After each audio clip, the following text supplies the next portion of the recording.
Chapter 117 Reborn. There were still many things Lit wanted to ask Kala, like how she managed to perceive the clocker's call and how to manipulate them. But as his bloodlust receded, he could feel that something was wrong with his body. The headache had returned worse than ever, and no matter how much he used invigoration, his energy was leaving him like sand slips between fingers, no matter how hard he clenched his fists. Soon, he wasn't even able to stand. His eyelids were dropping, forcing him to fight just to remain conscious. "You seem to have a fever," Solus warned him. "Impossible, except during my first years of life. I never got sick, not even a flu." His breathing turned ragged. Lit lied on the cavern's floor, feeling the comforting coldness of the rocks as the heat waves ravaging his flesh. "I think I need to rest for..." Lit fell asleep even before finishing the sentence. Both Beak had no idea what to do. Even with their limited knowledge of humans, they were capable of understanding that Lit's constant shivering and sweating bullets wasn't normal. "Mom, do you know anyone capable of using light magic?" Nock lapped Lit's cheek, trying to comfort him. "Outside of the Lord of the Forest, no. Maybe Scourge is just exhausted." A snapping sound from Lit's body cut Kala short. The Beak stretched their ears, sniffling the guest. Another snapping sound occurred, this time louder. It was akin to a fresh log thrown into the fire, cracking because of the heat. Snap and pop sounds came one after another.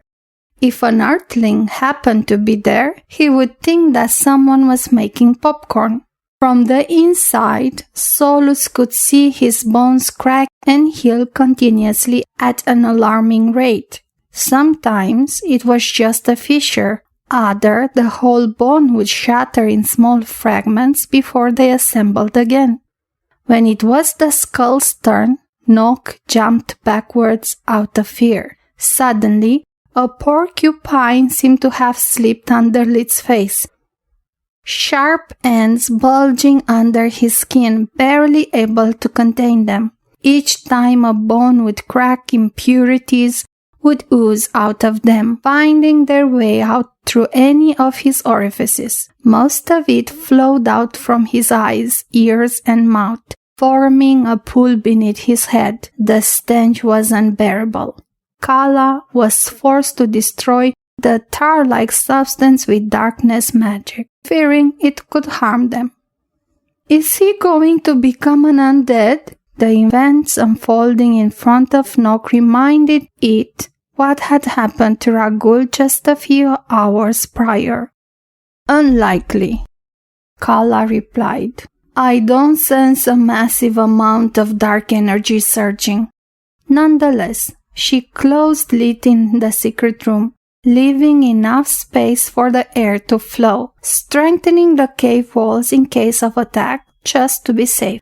Thanks to invigoration, Solus perceived the old energy flowing inside Lit's core.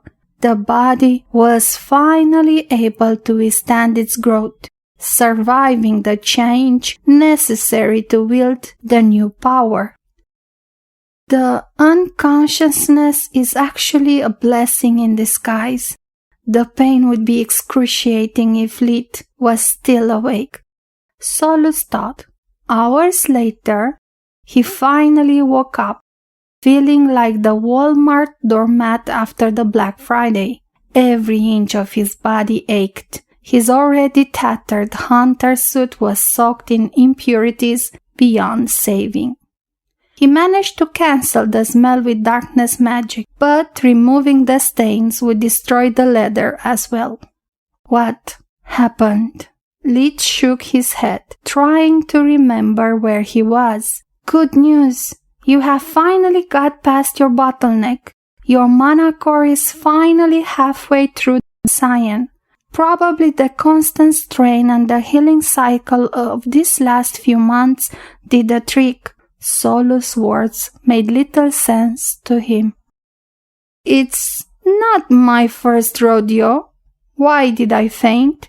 And why do I feel like crap instead of refreshed? It was too complicated to explain, so Solus just showed him her memories. All that pain just for a shade of cyan? Once Lid managed to get up, even opening the store door with earth magic proved to be a challenge. Rise and shine, sleepyhead. You have slept for 3 days. I was starting to get worried. Nock trotted to him, rubbing his knot strong enough to make him fall. 3 days? Sorry, Nock, I have to run, Lid yelled in desperation. He didn't care for the lost lesson as much for all the time wasted doing nothing.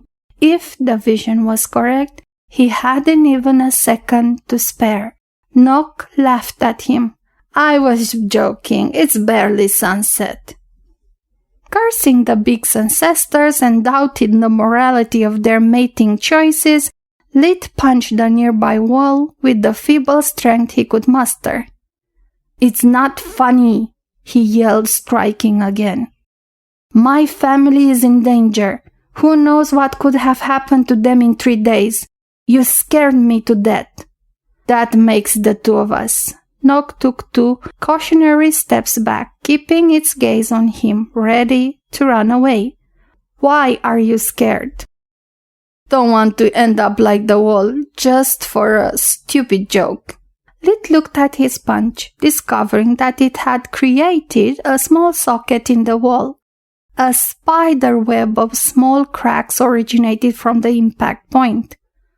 What the heck? I didn't feel anything. How can I be this strong? It must be because of what happened to your skeleton. Your mana flow is completely different from before. Solus pointed out. The quality of your mana had barely changed, but now, even at rest, the energy that your core passively produces is able to reach every inch of your body. I have never seen something like this, only in magical beasts like the Protector. What's happening? Kala rushed back to the cave at the first pounding sound, expecting the worst. When it saw both cubs alive and well, the Big sighed in relief. But then an odd smell reached its nose. Not beastly nor human. It was something lost in between. Scourge, you have changed. It was a statement. There was no shred of doubt in her voice. Your smell is even less human than before. It's akin to the one of the Lord of the Forest emits. Its eyes gleamed with comprehension of the true nature of their guest. Before leaving, Lid asked Kala how to perceive and lure the clackers. Sadly, the former required a higher earth magic sensibility that he lacked, while the latter was simpler. The spider feet call sounded exactly like the human heart rhythmic beat.